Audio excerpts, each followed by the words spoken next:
We hear people share stories about their battles with various illnesses and diseases. But the topic of depression still seems taboo.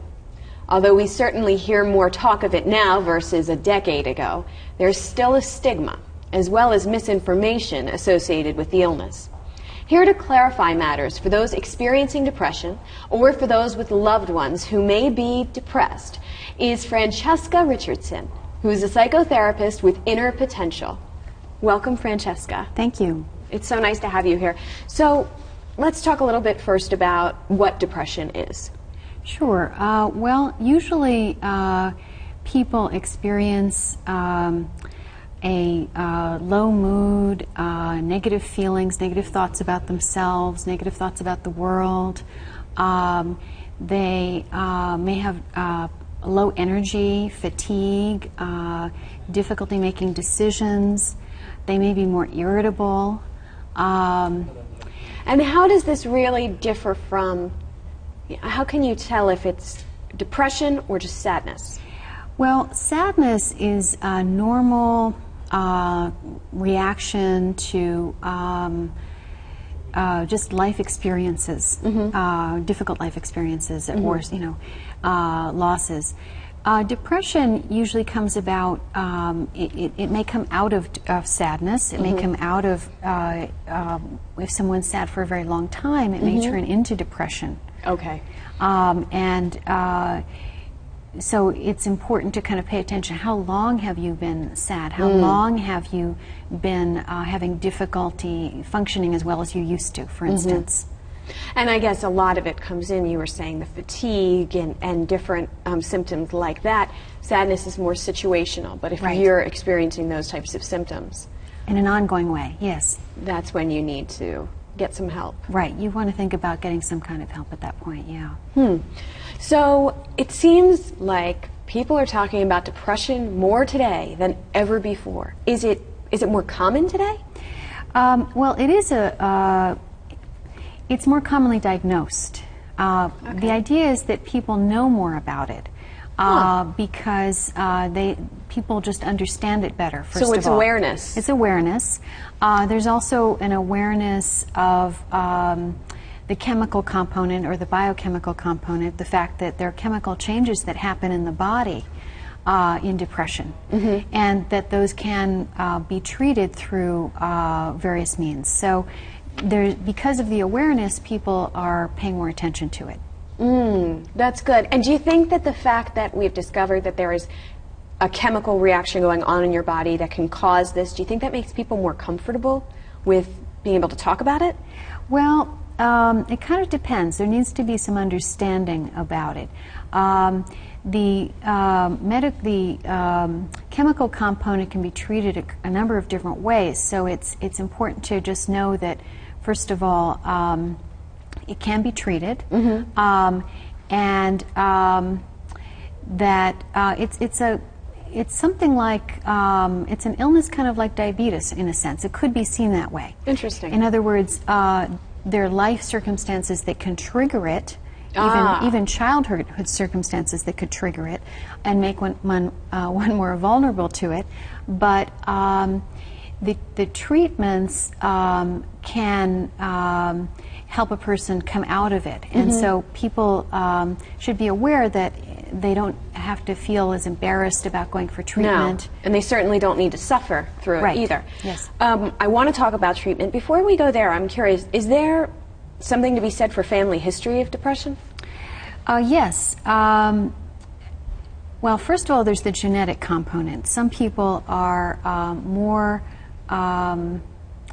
likely to develop it from a family history. In other words, if possibly if your grandmother or mother or father were depressed, there's a possibility you could have a genetic susceptibility to it. But also there is the environment. If you grew up with depressed parents who were less attuned, who couldn't be there for you quite as much, that can be a real effect. That can also affect you. So it's could be either the genetics or the environment or both. Interesting. All right, so let's talk about treatment a little bit. What types of treatment options are there? We have psychotherapy and we have medication. Generally, I would recommend somebody consult with a licensed professional, either a psychologist, a clinical social worker, a nurse practitioner, a psychiatrist, or their GP, someone who has some training in mental health, to figure out how long has this been going on, and what might be the best approach. Your GP might recommend a therapist, for instance, your or a general psychiatrist. practitioner. Yes, your general practitioner. But the GP and any medical professional can recommend, can prescribe medication, but often it's helpful to really get a better understanding before you jump into medication of what is the cause, how long has this been going on, where is it coming from, right, and those exactly. components you were mentioning, genetics and that's it, environment, right. Understanding that and what might have happened in your past that could have triggered it. Right. In fact, and there may be things such as losses, disappointments, a loss of a relationship, a loss of a job, children going off to college, even losses like that can trigger depression. Someone who is in a car accident, is mugged, some kind of physical accident or an illness can trigger.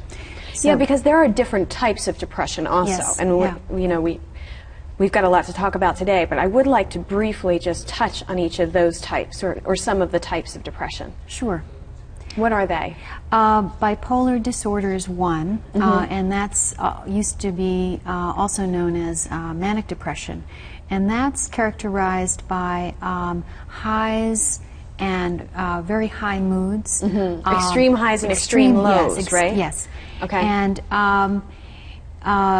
then there's seasonal affective disorder, and that's generally a type of, it can turn into clinical depression or a more mild depression, but it's triggered by the light, by the seasonal changes in light.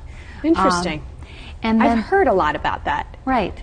That's interesting. And light therapy can be helpful, as well as medication and psychotherapy.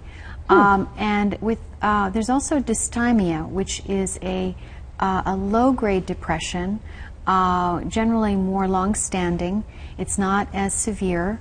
And then there's major depression, and that is a severe acute depression, and has much more severe effects.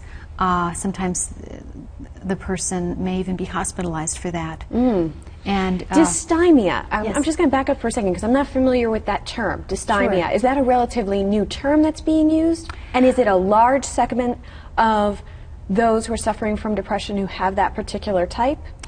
Probably, yeah. It's almost like a low-grade fever. So yes, many people may have it and not realize it. It's long-standing. You know, you could just be irritable or sad and for a long time, and not really realize it. Low self-esteem for a long period of time, not realize it. And that's interesting. So there is a good segment of the population that would have that. Yes.